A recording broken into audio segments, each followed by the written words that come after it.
Good evening, ma'am. Miss Barry Thompson. She is from United States, Georgia.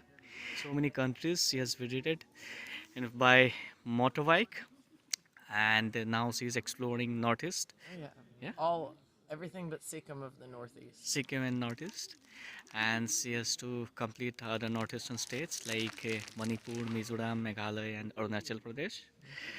Right. So, ma'am, I just you are an inspiration for me. And I just want to ask you, at the age of 61, how you are maintaining yourself? Well, the number one thing is do the most you're able instead of the least you can get by with. Okay, I have the equipment to be able to drill holes to put fences in, but I don't use it. I okay, use the old fashioned way, two sticks with shovels on the end that are hooked together, and you hammer them in the dirt, you pull them apart, you lift the dirt out, and you dump it. And that builds my upper body. I okay, bale hay. I move okay, my own hay bales. I okay, could do it with equipment, but I don't. I okay, do it with my body because this body has to be strong enough to be able to pick my bike up, okay, carry my luggage up 3 flights of stairs, function at 13,000 feet of elevation. okay, I great, also snow ski, I okay, ride horses, I water ski. I am not an athlete.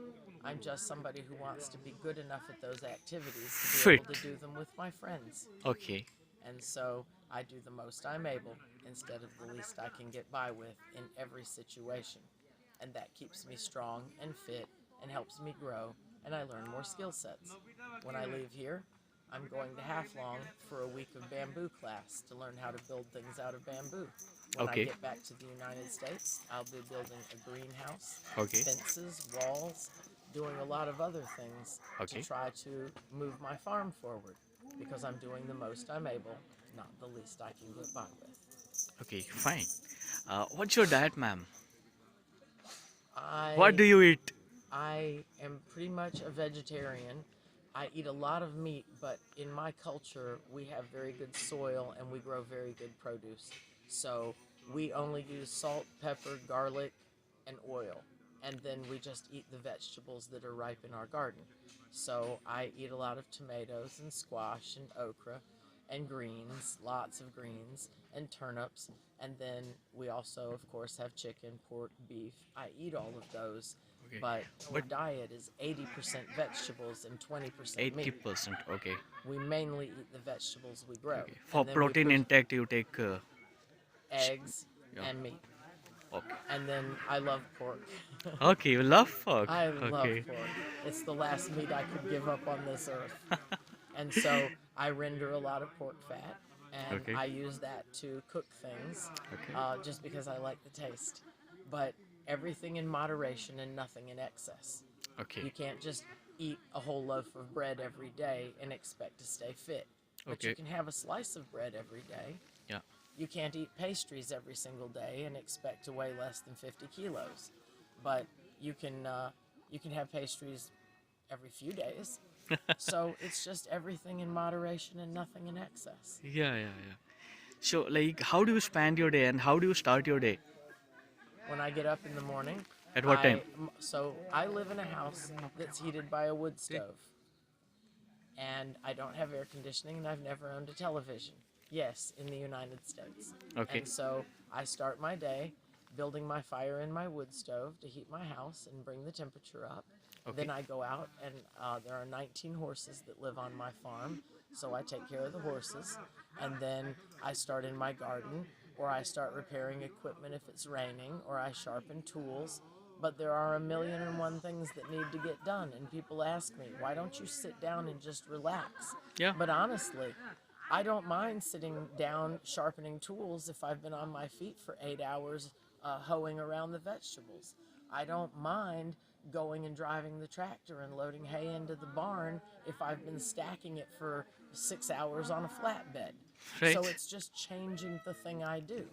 And then, as you know, I'm a chartered accountant. Yes. So night times I spend working on people's computer systems Okay. because it's not fair for me to talk to the computer and make 5,000 people's jobs slower. Okay. So I work in the middle of the night while Right. they're sleeping. Yeah. I just don't get much sleep. Okay. So, when did you have your first ride? Right? Can you remember? I was 11 years old and I still own that bike. What was that bike? A 1970 Honda 70cc bike. Okay. And my children and my grandchildren learned to ride on that bike. Okay. And what message would you like to pass on for the beginners, like beginners who is just started riding? This will take a second, but the concept is never give up. If you think about it, if you take a dice and you need to get a 6 and you roll that dice one time and you get a 4 and you quit, Yeah. then you'll never get a 6. Yes. But if you ignore the fact that you got a 4 and you just keep rolling and keep rolling and keep rolling, by the end of the day, you'll have dozens of 6s. So my life is about abundance. Trying everything, doing new things. Some of it works well, continue in that vein. Some of it doesn't work so well. Let it go. Put your energy, you only have two things in this life, time and energy. True. So how much time and how much energy are you going to invest? Yes. You can be married to somebody and go to bed an hour before they get home and get out of bed an hour before they leave and still spend 1/3 of your life with them. But what was the quality of that time? None. Right. So your energy and your time, how do you invest it? So I try to invest mine wisely. Like I said, if I were tired right now, I could choose to go to bed or I could choose to visit with you. You capitalize the energy and time. Yes, You capitalize it, right? exactly. And I do the thing that's the most rare. What is the opportunity that I may never have again? And do that. But I'm careful to evaluate that because your friends will tell you, oh, the opportunity to work at S&P will never happen again. Yeah. Like you should jump on that. Yeah. Not necessarily. You have to decide, is that really what you want? And decide that you can do it later if you really want to. Then you push hard until you get it. But in the meantime, if you're making a different decision, consider what's the growth opportunity that you want. Can you get it at that place? Yeah. If you can't, do the thing that helps you grow you. Because at the end of the day, you are the greatest tool that you have. Right. So build that tool. Yes, ma'am. Thank you so much. And you are, for me, you were an inspiration, ma'am. Thank you so much. Thanks for your interview. Nice to meet you.